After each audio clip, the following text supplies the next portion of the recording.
Hi guys, සියලුම දෙනාට සුබම සුබ දවසක්. ඔයගොල්ලෝ අදත් සෙට් වෙලා ඉන්නේ ලහිරු ඇක්වේරියම් YouTube channel එකත් එක්ක. ඉතින් guys ගොඩාක් කට්ටිය බලාගෙන හිටපු වීඩියෝ එපිසෝඩ් එකක් තමයි අද වීඩියෝ එකෙන් ගෙනල්ලා තියෙන්නේ. ඉතින් ඔයගොල්ලෝ මතක් කරලා මගේ channel එක subscribe කරලා තියාගන්න. ඉතින් අපි අද වීඩියෝ එක බලමු අපි මොකක් ගැනද කතා කරන්න කියලා. ඉතින් guys ඔයගොල්ලන්ට මතක ඇති අපි දවස් 5කට වගේ උඩදී බ්‍රීඩින් එකක් සිදු කරා අපේ පළවෙනි ටැන්ක් සෙටප් එකට නිකුත් කරන්න. ඉතින් ඒ වීඩියෝ එක තමයි අද ඒකේ එපිසෝඩ් එකක් විදියට ගෙනල්ලා තියෙන්නේ. ඉතින් guys මීට දවස් කීපයකට ඒ කියන්නේ දවස් 2කට උඩදී තමයි අපි මේකේ ෆීමේල්ස් ටික අයින් කරේ. ඉතින් ඒකෙදිත් මම වීඩියෝ එකක් කරන්න කියලා බලාගෙන ඉන්නකොට මට මේ වීඩියෝ එක කරගන්න ටයිම් එකක් තිබුණේ නැහැ. ඉතින් guys මම අද මේ වීඩියෝ එක ගෙනාවේ ඉතින් ඒ ගැන දැනුවත් කරන්න. ගයිස් අපි බ්‍රීඩින් එක සිද්ධ වෙලා ඊට පහෝදා තමයි අපි සාමාන්‍යයෙන් ගෑනු සත්තු ඔක්කොම ටික අයින් කරන්නේ බ්‍රීඩින් එක සිද්ධ වුණාට පස්සේ. හැබැයි අපේ ඒ කියන්නේ අපි බ්‍රීඩින් එක දාපු පළවෙනි දවසේ ඔයගොල්ලන්ට මතක ඇති ඒක දාලා ඊට පස්සේ දවසේ බ්‍රීඩින් වෙලා තිබ්බේ සාමාන්‍යයෙන් බ්‍රීඩින් 6ක් වගේ ප්‍රමාණයක් තමයි. ඊට පස්සේ ඊතුරු 4 පෙරේදා වගේ බ්‍රීඩ් වෙලා තිබ්බ ඊතුරු 4. ඊට පස්සේ අපි මේ ෆීමේල් ඔක්කොම ටික අයින් කරා. ගොඩාක් කට්ටිය අහන මූලික ප්‍රශ්නයක් තමයි බ්‍රීඩින් එකෙන් ගෑනු සතා කොහොමද අයින් කරන්න කියලා. ඉතින් ගයිස් අපි දැන් බ්‍රීඩින් එක සිද්ධ වුණා කියලා දැනගන්නේ ගෑනු සතා බ්‍රීඩින් එක සිද්ධ කරන්නේ දැන් අපි පළවෙනි දවසේ බ්‍රීඩ් එක දැම්මනම් ඊළඟ දවසේ පෙරදා බ්‍රීඩින් එකට ඒගොල්ලෝ ඇතුළත් වෙනවා. ඇතුළත් වෙලා සාමාන්‍යයෙන් උදේ 8ට වගේ තමයි බ්‍රීඩින් එකට ඇතුළත් වෙන්නේ. එතන ඉඳන් දවල් 12 පහ වෙනකන් උනත් දාන්න හැකියාවක් තියෙනවා. ඒ වගේ වෙලා දෙන්න එකතුවෙන් තමයි බිත්තර ටික දාන්නේ. දාලා ඉවර වෙලා පොඩ්ඩක් සයිඩ් එකට වගේ පන්නනවා. ඒ කියන්නේ ගෑනු සතාව සයිඩ් එකට පන්නනවා. ඒ වෙලාවට ගෑනු සතා මරන්නත් ඉඩ තියෙනවා. ඊට අමතරව ගෑනු සතාගේ බඩගින්නක් ඇති වෙනවා බිත්තර නිදහස් කරපු නිසා. එතකොට බිත්තර ටික කන්නත් ඉඩ තියෙනවා. ඉතින් ඒක නිසා අපි ඒ වෙලාව බලාගෙන ඉන්නවා සාමාන්‍යයෙන් 12 මාරත් එකත් වගේ වෙනකන්.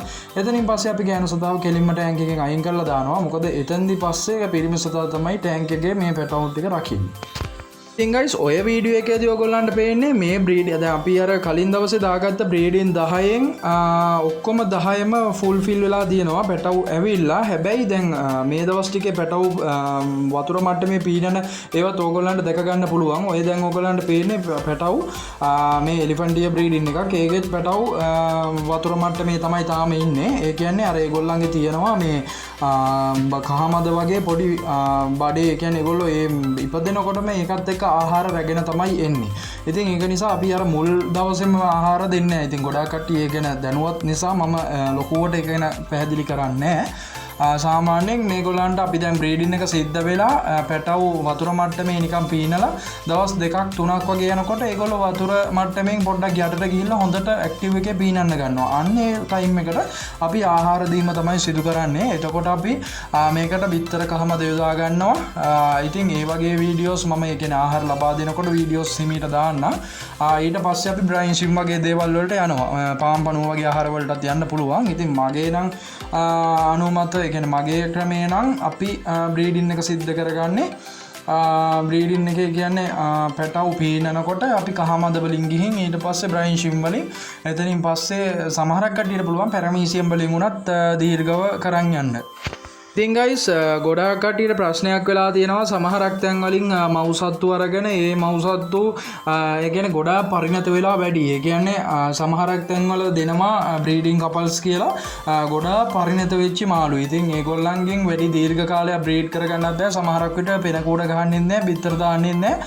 මව්සතා ඇත්තටම තේරුමක් නෑ. ඉතින් ඒ වගේ දේවල් කරලා මේ ෆීල්ඩ් එකේ තත්ත්වය බාල කිරීමක් තමයි ඒකෙදි සිද්ධ වෙන්නේ. ඉතින් ඕගොල්ලන්ට ඒ කියන්නේ මම නම් ඒ වගේ බ්‍රීඩින් පෙයාස් කවදාවත් නිකුත් කරන්නේ අපි කියලා දීලා අපේම බ්‍රීඩින් බැච් වලින් හරි ඔයගොල්ලන්ට කැමති තැනකින් බ්‍රීඩින් පෙයාස් ලබා ගන්න පුළුවන්. ඉතින් ඔයගොල්ලෝ මතක් කරලා අපේ YouTube channel එක subscribe කරලා තියාගන්න.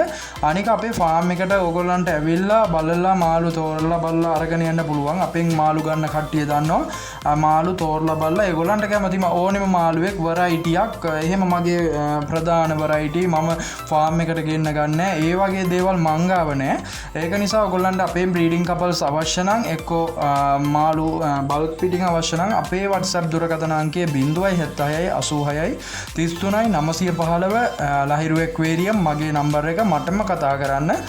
මොකක් හරි ගැටලුවක් හරි දැනගන්න දෙයක් තියෙනවා නම් උනත් අපේ WhatsApp නම්බර එකට මැසේජ් එකක් දාන්න පුළුවන්. අපේ ගෲප් එකක් තියෙනවා. අපි ඒකට ඔයාලා ඇඩ් කරනවා. ඒකදී අපි කමියුනිටි එකක් විදිහට අපි කතා කරනවා මේ බෙටා ෆිෂ් හදන විදිහ සහ ඊට අමතරව ගොඩාක් දේවල් අපේ ගෲප් එක හරහා සිද්ධ වෙනවා. අපේ ෂොප් එකේ ගැන බිස්නස් ඒ කියන්නේ අපි ගේන බඩු පිළිබඳව සහ මසුන් එන මසුන් පිළිබඳව අපි දැනුවත් කරනවා. ඉතින් අපේ WhatsApp නම්බර එකට මැසේජ් එකක් දාන්න. ඔය ඉතින් මම ටිකක් වේගවත්ව මේ වීඩියෝ එක කරගෙන යන්නේ. ඒ කියන්නේ මම මේ වීඩියෝ රූපරාමුව ටිකක් වේගවත්ව අදන් යන්නේ. ටිකක් දීර්ඝ කාලීනව අපි අර දීර්ඝ විදිහට මේ ලයිට් වගේ දේවල් පැටවුන්ට නිකුත් කරන්නේ. එතකොට ඒකෙනුත් අපිට හානි සිද්ධ වෙන්න පුළුවන්. ඉතින් ඒකත් අනිවාර්යෙන් මතක් කරන්න ඕනේ. සාමාන්‍යයෙන් ලංම කරලා ඒ වගේ මේ ටෝච් ගහගෙන ඒ වගේ දේවල් සිද්ධ කරත් මාසුම් පැටවුන්ට අවුල් යන්න ඉඩ තියෙනවා. ඉතින් ඒ වගේ දේවලුත් සිද්ධ වෙනවා මේ මසුන් නැති කිරීමේදී. ඉතින් මොන මත්ස්‍යයට වුණත් දැනගන්න මේ ටෝච් එකකින් අපි මූණට ඒ කියන්නේ S2කට ලයිට් ගහපුවම ඒගොල්ලන්ගේ අක්සි විනාශ වීමට හරි වයිට් ස්පොට් මේ පොප්පයි වගේ දේවල් බලපාන්න ඉඩ තියෙනවා. ගයිස් මුලින්ම කියන්න ඕනේ අපි බ්‍රීඩින් එකක් කරනවා කියනකොට ලේසි පහසු දෙයක් නෙමෙයි. අපි බ්‍රීඩින් එකක් කරනකොට ඒකට ඒ කියන්නේ අපි කරන්නේ ඉදිරි පරම්පරාවක් නිෂ්පාදනය කිරීමක් තමයි ඕනෙම තැනක. ඉතින් ඒ වගේ දෙයක් කරනකොට අපි මේ මවුසතාගේ ඉඳන් පැටිය පවා සුරක්ෂිතව අපි ආහාර ලබා දීම සහ තවසුන්ගේ ආරක්ෂිතභාවය බලන්න ඕනේ. ඒ කියන්නේ මත්ස්‍යයා කොහොමද ඉන්නේ ක්වොලිටි එක ඇක්ටිව්ද ඊට පස්සේ මසුන්ට ලබා ආහාර පිළිබඳව අපි දැනගන්න ඕනේ. ඉතින් ඕගොල්ලෝ අපේ ෆාම් එකෙන් ගන්නවා කියන එකට මේ කොතනකින් හරි ගන්නවා නම් මාළුවේ ක්වොලිටි එක බලන්න. ඒ කියන්නේ සාමාන්‍යයෙන් හොඳට රෝස් ටේල්, හාෆ් මූන් සහ ෆැන්සි ඊට පස්සේ අමතර වෙරයිටිස් කියලා ගොඩාක් කට්ටිය ඉන්නවා මේ මාකට් එකට. සමහර මාළු දෙන්නේ වැඩක්ම නැහැ. ඒ කියන්නේ කිසිම පෙන කූඩයක් ගහන්නේ නැහැ. මාළුවා වීක් ගොඩක්. ඒක නිසා ඒව ගැන අපි ගොඩාක් සැලකිලිමත් වෙන්න ඕනේ. දැන් මේ තියෙන වාතාවරණය අනුව ඉතින් මගේ ෆාම් එකෙන් ඕගොල්ලන්ට අර මම කිව්වා වගේ කලින් මාසුන් තෝරා බැලීමේදී මගෙන් කිසිම ගැටලුවක් නැහැ. අපේම බැජ් වලින් උනත් ඕගොල්ලන්ට ඕනෙම මස්සෙක් ලබා ගන්න පුළුවන්. කතා කරමු බ්‍රීඩින් එකකට ගන්න සුදුසුම මවුසතා කොහොමද කියලා. ඉතින් අපි මේ මවුසත්තු ගැන කතා කරොත් අපි මේ මත්ස්‍යයාගේ වර්ධනය කොහොමද සිද්ධ වෙලා තියෙන්නේ කියලා බලන්න ඕනේ. දැන් අපි නම් සාමාන්‍යයෙන් මූලිකවම සාමාන්‍ය සෙන්ටිමීටරේ වගේ ආවට පස්සේ එතනින් පස්සේ මත්ස්‍යෝ බ්‍රීඩින් වලට සෙටප් වෙන මත්ස්‍යෝ ඔක්කොටම දෙන්නේ අපි බ්ලඩ් වර්ම් නැත්නම් ටියුබිෆ්ලෙක්ස් වර්ම් එක විතරයි. ඉතින් ඒ වගේ හදපු මවුසතෙක් තවත් කෙනෙක් ගෙනහිල්ලා ඒගොල්ලන්ට වැඩි දෙයක් කරන්න නෑ. සාමාන්‍යයෙන් ඇපෙක්ස් වගේ ආහාරයක් හරි ඊට අමතරව මම කියලා දෙන ආහාර කීපයක් තියෙනවා. ඒව ලබා දීලා ඒගොල්ලන්ට බ්‍රීඩින් අභිජනනය කරගන්න පුළුවන්. ඉතින් ක්වොලිටි ෆීඩ් එකක් දීලා ක්වොලිටි ලයිව් ෆීඩ් එකක් දීලා මාළුවෙක් නිෂ්පාදනය කිරීමෙන් මත්ස්‍යයන්ගේ අභිජනනය තත්ත්වය වර්ධනය වීමක් තමයි තියෙන්නේ. ඉතින් දැනට මාකට් එකේ තියෙනවා ගොඩාක් වර්ග. ඒ කියන්නේ බ්‍රීඩින් පවුඩර් කියයි ඊට පස්සේ අමතරව ඇසන්තීන් කියලා ගොඩාක් වර්ග තියෙනවා. ඉතින් ඒ වගේ කට්ටියට මම මේ කරන බලපෑමක් නෙමෙයි. ඒගොල්ලන්ගේ ඒවත් හොඳයි. හැබැයි ඒ වගේ ඒවෙන් වෙන්නේ ඒ කියන්නේ ඒවෙනුත් ලොකු සමහරක් අවස්ථාවලදී එක් ප්‍රයෝජන වෙනවා. ඒ කියන්නේ ඉතින් මාකට් එකේ බැලුවොත් මත්ස්‍යයාගේ කලර් වෙනස් කිරීමේ සහ එතනින් එහාට එක් මේ අමුද්‍රව්‍ය තියෙනවා මාකට් එකේ. ඉතින් ඒ වගේ දේවල් ලබා දීලා අපි අර ස්වභාවිකත්වයෙන් හම්බෙන පාට නැතුව අපි බලනවා ඒක කෘතිමව හදාගන්න. ඉතින් ඒක නම් මම නම් සාමාන්‍යයෙන් මගේ පැත්තෙන් මගේ ෆාම් එකෙන් සිද්ධ වෙන කාර්යභාරයක් නෙමෙයි ඒක නම්. ඉතින් ගොඩාක් කට්ටිය එහෙම පාවිච්චි කරනවා ඇති. හොඳ කලර් ෆීඩ්ස් සහ ඊට අමතරව දෙන්න පුළුවන් හැමදේම දෙනවා කෘතිමව. ඉතින් ඒකෙදි වෙන්නේ අපි බ්‍රීඩින් එකකට ගන්න මත්ස්‍යයා කෘතිමව හදපු රොබෝ කෙනෙක් වගේ AI ජෙනරේටර් එකක් වගේ මාළුවෙක් තමයි අපි බ්‍රීඩින් එකට ගන්න ඇත්තම ඇත්තටම කිව්වොත්. ගෑනු සතා වෙන්න පුළුවන්, පිරිමි සතා වෙන්න පුළුවන්. හැබැයි හයි වෙරයිටි කියලා තමයි ගොඩාක් මාකට් එකේ තියෙන්නේ. බ්ලැක් මම්බා, ඊට පස්සේ එතනින් එහා සමුරායි වර්ග, ඊට පස්සේ ගොඩාක් වෙරයිටිස් ඉන්නවනේ මාකට් එකේ. මම මේ වගේ අභිජනනකරුවන්ටවත් කිසිම ඒගැන මේක ෆිල්ඩක් ගෙනියන කිසිම කෙනෙකුටවත් දෝසාරෝපනයක් වගේ දෙයක් නෙමේ මේ වීඩියෝකේදී මං ඉදිරිපත් කරන්න. එතකොට අර මං සාමාන්‍යයෙන් කිව්වේ මේ වගේ වෙරයිටිස් ගොඩක් තියෙනකොට ඒවා කන්ටිනියු කරගෙන යනකොට එක් ගැටලු මතුවෙනවා. එතකොට අර සාමාන්‍යයෙන් අපි බැලුවොත් මේ මාළුවාගේ වර්ණ රටාව ඒ විදිහටම කරගෙන යන කට්ටියත් ඉන්නවා. ඒ කියන්නේ සමහරක් ෆාම් වල ඉන්නවා ඒක සාමාන්‍යයෙන් කන්ටිනියු ලස්සන්ට වැඩේ කරගෙන යන කට්ටියක් ඉන්නවා. ඊට අමතරව අර පෙයාර් එකක් දෙකක් තියාගෙන මේක නිකන් මේකන ලොකු මිලකට සාමාන්‍යයෙන් 15000 20000 ඒ වගේ ෆයිටර්ස් වර්ග නිකන් ඔහේ ආවට ගියාට බ්‍රීඩ් කරලා මේ ලබා දෙන කට්ටියක් ඉන්නවා. ඉතින් ඒ වගේ එකක අර ක්වොලිටිය මේන්ටේන් වෙන්නේ නැහැ ගොඩක්. අර දැන් අපි half moon rose tail කියලා කරාට ඒ variety දෙක හරි විදිහට වෙන් වශයෙන් පේන්න ඕනේ. මොකද මේ මාකට් එකකට යන්න ඕනේ ක්වොලිටි මාළුවෙක් නිසා තමයි අපි ඒ වගේ දේවල් සිද්ධ කරන්න.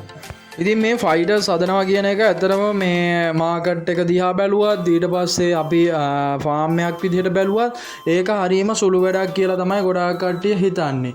හැබැයි දැන් අපිට ආවට ගියාට ඔහේ පවුඩර් ෆීඩ් ටිකක් විසික් කරලා ඒ වගේ නිකන් කහමද ටිකක් විසික් කරලා මාළුවා දිහා නිකන් මේ හැලුවා ඒ වගේ වර්ධන වේගය නිකන් මේ වගේ දේවල් නම් සිද්ධ වෙන්නේ නැහැ. ඉතින් ඒක බොරු වැඩක්. ගොඩාක් කට්ටිය එහෙම කරන කට්ටියද ඉතින් අර මඩ පොකුණු වගේ සබ්ජෙක්ට් වලට ගියාම ඉතින් ඒ බෑදී ස්වභාවික පරිසරයක ඒ මාළුවන්ට අවශ්‍ය විදියට හැදෙන නිසා ගැටලුවක් නැහැ. හැබැයි සාමාන්‍ය ෆාම් එකක නම් මම හිතන්නේ ඒ වගේ විදියට කරගන්න පුළුවන් කියලා. මාළුවගේ ක්වොලිටිය මේන්ටේන් කරන්න නම් එයාට ඒ මාළුවට අවශ්‍ය වෝටර් කන්ඩිෂන් එක ඇත්තටම ගොඩාක් කට්ටියගේ ආකල්පයක් තියෙනවා මේ ෆයිටර්ස් කියන මසුන්ට වතුර ජලය එච්චරම අවශ්‍යතාවයක් නැහැ කියලා. හැබැයි මගේ නම් ක්‍රමේ ඒ ක්‍රමේ නෑ. හැබැයි මම සාමාන්‍ය සතියකට වගේ තමයි වෝටර් කන්ඩිෂන් එක දෙන්නේ. හැබැයි අර වතුර අවශ්‍ය නෑ. මේක සාමාන්‍යයෙන් මාළුවා විශාලත්වයට එනකම්ම වතුර ඒ විදිහටම තියාගන්න ඕනේ කියන එකේ මම නම් ඒ මතේ නෑ. අපි නම් කලර් කෝඩ්ස් හදන්න උනත් මාළුවගේ කියන්නේ කොඳු පාත් වීම සහ ඒ වගේ ගොඩාක් දේවල් වලට බලපාන්නේ ඇත්තටම ආහාරයි වතුරයි තමයි. ඉතින් අර ක්‍රම දෙක කියන්නේ අපි අර කලින් වීඩියෝස් වලත් පාවිච්චි කරා වගේ ක්‍රම ටික පාවිච්චි කරා නම් හරි විදියට මස්සෙක් එළියට ගන්න පුළුවන් හොඳ ක්වොලිටි මාළුවෙක්. අර මේ 10% වගේ ප්‍රමාණයක් තමයි කොඳු වැදවීමේ රෝගය එන්නේ. ඉතින් අපිට කොඳු වැදවීමේ රෝගය නෑ කිය රෝගයක් නෙමෙයි. ඒක ජානමය ශක්තියෙන් ඇති වෙන දෙයක් තමයි ඒක. ඉතින් එක ජාන සිද්ධ වුණාට පස්සේ මික්ස් වුණාට පස්සේ ඇති වෙන එකන සංකූලතා තමයි ඒවා. ඉතින් අපෙත් 100ට එකක් දෙකක් වගේ දැන් ඒ වගේ ප්‍රමාණයක් තමයි කොඳු වැදවීමේ රෝගය තියෙන. ඉතින් ඒක අපි පෙන්නලම සාමාන්‍යයෙන් මම ඉදිරියට වීඩියෝ එකක් ගේන්නම් අපේ YouTube එක හරහා. මේ දවස්වල බහුලවම ඇහෙන සහ කතා කරන ප්‍රශ්නයක් තමයි කොඳු වැදවීමේ තත්ත්වය. ඉතින් ඒක තමයි මගේ WhatsApp එකට මැසේජ් එන එකෙන් සාමාන්‍යයෙන් 160ක විතර ප්‍රමාණයකින් ඇති වෙලා තියෙන තත්ත්වය. ඉතින් මට සමහරක් කට්ටිය ඉන්නවා. ඉතින් මං නම් වශයෙන් සහ ඒ වගේ කතා කරන්න යන්නේ නැහැ. ගොඩාක් ෆාම් කරන කට්ටිය ඉන්නවා. මහා පරිමාණයෙන් කරන කට්ටිය. ඉතින් ඒ වගේ කරන කට්ටියට ඇති වෙලා තියෙන මූලික ගැටලුවක් ගැන තමයි මම මේ කතා කරන්නේ. ඉතින් ඒක මට මේ වීඩියෝ එක හරහා කතා කරන්න බැරි වෙයි. මොකද වීඩියෝ එක ගොඩාක් දීර්ඝ කරන්න වෙන නිසා. ඉතින් ඒකෙදි මම සුළුවෙන් කියන්නම් මේක මේ කොඳු වැදවීමේ තත්ත්වය එක්ක ගැන කතා කරනකොට මට එක්කෙනෙක් දුරකථන ඇමතුමක් දෙනවා. ඉතින් නම්ගම් වශයෙන් මම ඉදිරිපත් කරන්නේ නැහැ. මේක සාමාන්‍යයෙන් මෙයා අවුරුදු කීපයක්ම ෆයිටර්ස් එක්ක තමයි ගනුදෙනුව කරලා තිබ්බේ. ගොඩාක් මස්සෙන් නිෂ්පාදනය කරපු කෙනෙක්. හැබැයි ඇත්තටම හොඳටම කලින් කරලා තියෙනවා කියලා මම YouTube එකේ වීඩියෝස් කීපයකුත් එයාගේ දැක්කා. හැබැයි එයාට සිද්ධ වෙලා තියෙන අර එක්ස්පෝර්ට් එකට දීගෙන එනකොට එයාගේ මවුසත්තු ටීම් එක කන්ටිනියු කරගන්න බැරි වෙලා තියෙනවා. හොඳ ක්වොලිටි ටීම් එකක් එයාට නැති වෙලා. ඒ කියන්නේ සමහර විට කතා කරනකොට එකම බ්ලඩ් ලයින් එක හෝ දීර්ඝ කාලීනව එයා දැන් ඇවිල්ලා කියලා තත්ත්වයක් තමයි මට පේන්නේ. එක්කෝ සමහරක් විට මේ මවුසත්තු පිටින් ගන්නකොට ඒගොල්ලන්ගේ සමහර විට අපි බැලුවත් රටින් ආනයනය කරලා ගන්න මවුසත්තුන්ගේ වුණත් එක් ගැටලු තියෙනවා. හැබැයි ඒගොල්ලෝ මිල ගණන් වලින් ඉතාම උසස්. හැබැයි එයාට වෙලා තියෙන්නේ සාමාන්‍යයෙන් මසුන් 2000ක් බෝතල් ගත කරලා තිබ්බා. ඒ මසුන් 2000ටම මේ කොඳු වැදිරීමේ තත්ත්වය සිද්ධ වෙලා තියෙනවා. අන්න ඒකයි කියන්නේ අපි මුලින් අපි මේ වැඩේ පටන් ගන්නකොට එයා අත්දැකීම් තියෙන කෙනෙක්ද නැති කෙනෙක්ද කියලා මේකෙදි අත්‍යවශ්‍ය නැහැ. ඉතින් මම දන්නේ මෙච්චර වෙන්නේ නැති. මම දන්නේ පොඩි දේ වුණත් මේ YouTube එක හරහා කතා කරන්න කැමතියි. මොකද තවත් කෙනෙකුට මේ ගැටලුව වුණොත් මට වගේම සහ තවත් මේ වගේ ෆාම් කරන කට්ටිය මේ වගේ වුණොත් මේ ෆීල්ඩ් එක ඇත්තටම බහිනවට අපේ අකමැත්තක් තියෙන්නේ. ඒ කියන්නේ අපි කැමති මේ ෆීල්ඩ් එක ඇත්තටම ඉස්සරහට එනවට. ඉතින් ගයිස් බලන්නකො ගොඩාක් කට්ටිය මේ වගේ මුදල් යට කරලා මසුන් නිෂ්පාදනය කරාට පස්සේ ඒගොල්ලන්ට අත් වෙන ඉරණම තමයි ඔය වෙලා තියෙන්නේ. ඉතින් ඇත්තට මේක දුක්බරයි. මොකද මට මේ කතා කරනකොට එයාට සමහර විට හැංගීම් මේ කියන්නේ දුක්බර හැංගීම් මතුවෙනවා. මොකද එයාගේ ෆාම් එකට සිද්ධ වෙලා තියෙන දේ. එතකොට බැලුවොත් එයා දැන් නිෂ්පාදනය කරන්න ඉන්න පැටව් සෙන්ටිමීටරේ පැටව් ඉන්නවා. සෙන්ටිමීටරේ පැටව් දැන් මට එයාගේ ෆාම් එක විසිට් එකක් එන්න කියලා තිබ්බා. ඉතින් මම මේ වගේ සර්විස් එකක් දෙන නිසා ඒගොල්ලන්ට පොඩ්ඩක් පහසු වෙනවා. සාමාන්‍යයෙන් සෙන්ටිමීටරේ වගේ සයිස් එකේ පැටව් එයා ගාව ඉන්නවා 7000කට කිට්ටුව. ඉතින් ඒ වගේ ප්‍රමාණයක් ඔක්කොම ඒ 7000ක වගේ ප්‍රමාණයෙන් 6500කට වගේ ප්‍රමාණයකටම කොඳු වැදීමේ තත්ත්වය ඇති වෙලා තියෙනවා. ඉතින් ඒක තමයි සිද්ධ වෙන්නේ. මොකද මූලිකව අපි අර මවුසත්තු ගැනවත් කෑම ගැනවත් සලකා බැලුවේ නැත්නම් ඉතින් ඕක තමයි ගොඩාක් කට්ටියට වෙන්නේ. ආහාර ප්‍රශ්නය සහ මසුන්ගේ ගුණාත්මක භාවය තෝරා ගැනීමට නොහැකි වීම. ඒ කියන්නේ ක්වොලිටි මාළුවෙක් තෝරලා බලලා මාකට් එක හරහා ලබා ගැනීම නෙමේ සිදු කරලා තියෙන්නේ. ඉතින් ගොඩාක් කට්ටිය හිතයි මම මේ වීඩියෝ එක දැම්මට පස්සේ මම මේ මගේ ෆයිටර්ස් ටික මගේ ෆාම් එක මාකට් කර ගන්නවා කියලා. නෑ එහෙම දෙයක් නෙමෙයි මම සිද්ධ කරන්නේ. මේකෙන් මම දැනුවත් කිරීමක් තමයි හැම වෙලේම මේ අපිත් එක්ක සම්බන්ධ වෙලා ඉන්න කමියුනිටි එකට දෙන්නේ. මොකද මේ වගේ වැරදීම් සිද්ධ වෙන්න පුළුවන්. ක්වොලිටි මාළුවෙක් තෝරලා බලලා ගන්න තැනකින් අපේම කියලා අපේ ෆාම් එකෙන්ම ගන්න කියන එකක් නෙමෙයි මේ කියන්නේ.